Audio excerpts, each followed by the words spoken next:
வணக்கம் மக்களே, welcome back to நேற்று இன்று நாளை.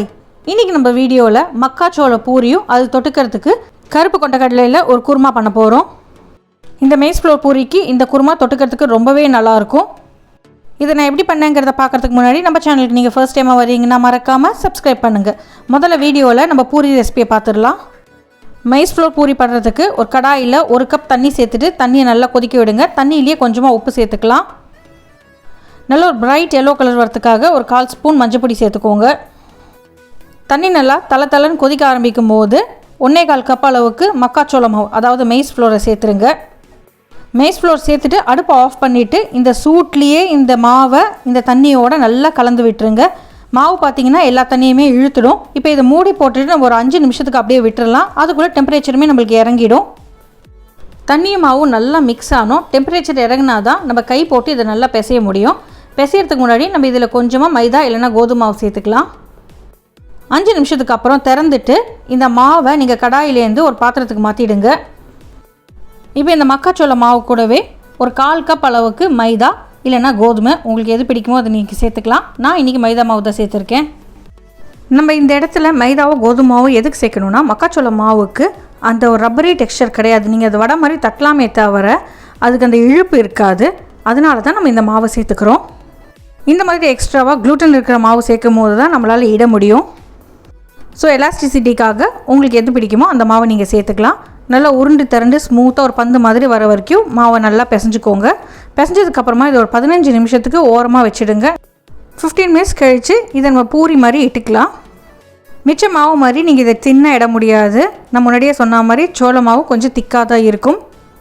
கல்லுலேருந்து எடுக்கிறது கொஞ்சம் கஷ்டமாக இருக்குங்கிறதுனால இதில் நிறைய மாவு தொட்டுக்கலாம். நான் கோதுமை மாவு தொட்டு தான் இட போகிறேன். ஜென்டில் ஹேண்ட்ஸை வச்சு தான் நீங்கள் இதை திரட்டணும். நல்லா ப்ரெஷர் கொடுத்து திரட்டினீங்கன்னா உங்களோட பலகையிலே இது ஒட்டிக்கும். அதனால சின்ன பந்தளவுக்கு மாவு எடுத்துகிட்டு அப்படியே லேசாக நீங்கள் திக்காக திரட்டிக்கோங்க. இன்னொரு பக்கம் நம்ம எண்ணெயை நல்லா சூடு பண்ணிக்கலாம். எண்ணெய் நல்லா சூடானதும் நம்ம தேய்ச்சி வச்சுருக்கிற அந்த பூரியை எண்ணெயில் போட்டு எடுத்திங்கன்னா உங்களுக்கு புஃப்னு மேலே வரும். மேலே வரும்போது ஜென்டில் ஒரு ப்ரெஸ் கொடுங்க. திருப்பி போட்டு இன்னொரு சைடையுமே குக் பண்ணி எடுத்திங்கன்னா நம்மளோட மக்காச்சோள பூரி ரெடி. நல்லா ப்ரௌன் எடுத்திங்கன்னா கிறிஸ்பியாக இருக்கும். கொஞ்சம் அப்படியே லைட் எல்லோவாகவே எடுத்துட்டிங்கன்னா உங்களுக்கு சாஃப்டாக இருக்கும். உங்கள் வீட்டு ப்ரிஃபரன்ஸ் எப்படியோ அதுக்கேற்ற மாதிரி நீங்கள் பொரிச்சு எடுத்துக்கோங்க. நம்ம எப்போவுமே சாப்பிட்ற கோதுமை பூரிக்கும் இந்த பூரிக்கும் கண்டிப்பாக டேஸ்ட்டில் டிஃப்ரென்ஸ் இருக்கும். ஆனால் நீங்கள் வச்சு சாப்பிடும்போது கூட இது சாஃப்டாக தான் இருக்குது. மங்களகரமான இந்த மஞ்சள் கலர் பூரிக்கு தொட்டுக்கிறதுக்கு கருப்பு கொண்டக்கடலையில் ஒரு குருமா தான் பண்ண போகிறோம். 1 கப் கருப்பு கொண்டக்கடலையை நல்லா அலம்பிட்டு ஓவர் நைட் ஊற வச்சுடுங்க. இல்லைனா மினிமம் ஆஃப் 8 ஹவர்ஸ் ஊறணும். அடுத்ததான் இந்த ரெசிபிக்கு நான் 2 உருளைக்கிழங்கு எடுத்திருக்கேன். இப்போ ஒரு ப்ரெஷர் குக்கரில் நல்லா ஊறின கருப்பு கொண்டக்கடலை கூடவே இந்த 2 உருளைக்கிழங்கை தோல் சீவிட்டு குட்டி குட்டி க்யூப்ஸாக கட் பண்ணி சேர்த்துக்கோங்க. கொஞ்சமாக உப்பு சேர்த்துட்டு தண்ணி சேர்த்துட்டு சாஃப்ட் ஆகிற வரைக்கும் நம்ம இதை குக் பண்ணி எடுத்துக்க போகிறோம்.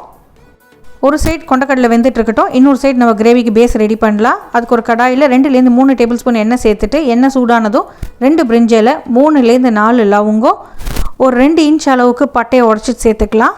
இது கூடவே நான் 2 ஏலக்காய் சேர்த்துக்கிறேன். ஏலக்காய் சேர்க்கும் போது கொஞ்சம் உரிச்சு விட்டு சேர்த்திங்கன்னா அதோட ஃப்ளேவர் நம்மளுக்கு நல்லா வெளியே வரும்.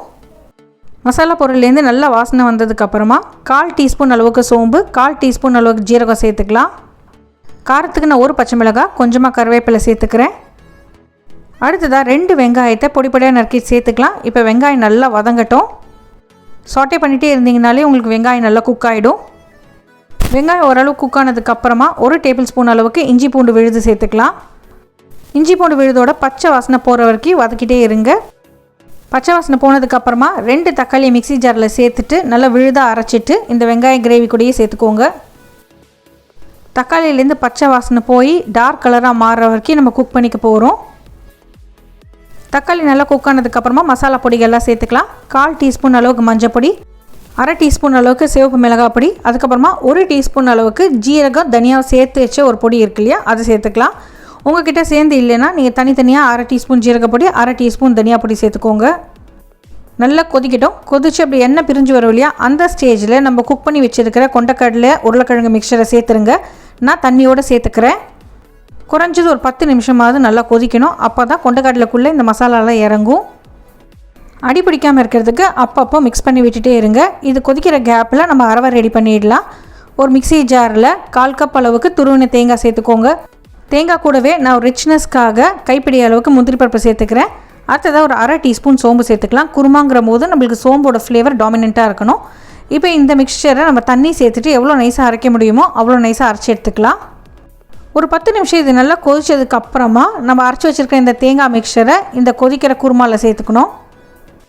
தேங்காய் சேர்த்ததுக்கப்புறமா கிரேவி ரொம்ப நேரம் கொதிக்கணுன்ட்டு இல்லை, ஒரு 2-3 கொதி வந்தாலே உங்களுக்கு சோம்போட பச்சை வாசனை எல்லாம் போயிடும்.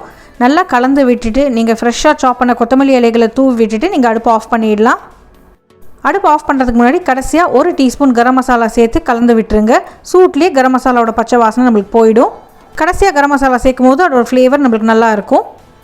அவ்வளோதாங்க, சுட சுட பூரியோட இந்த குருமாவை சர்வ் பண்ணுங்கள். 2 இல்லை 3 இல்லை 4லேருந்து 5 பூரி கண்டிப்பாக எல்லோரும் சாப்பிடுவாங்க. இந்த ரெசிபி உங்கள் வீட்டில் ட்ரை பண்ணி பாருங்கள். இந்த வீடியோ உங்களுக்கு பிடிச்சிருந்தா நம்ம சேனலுக்கு நீங்கள் ஃபர்ஸ்ட் டைமாக வரீங்கன்னா லைக் பண்ணுங்கள், ஷேர் பண்ணுங்கள், மறக்காமல் சப்ஸ்கிரைப் பண்ணுங்கள். இன்னொரு நல்ல ரெசிபியோட நல்ல வீடியோவோட உங்களை நான் நாளைக்கு சந்திக்கிறேன். Until then, take care, bye bye, have a great day, thanks for watching.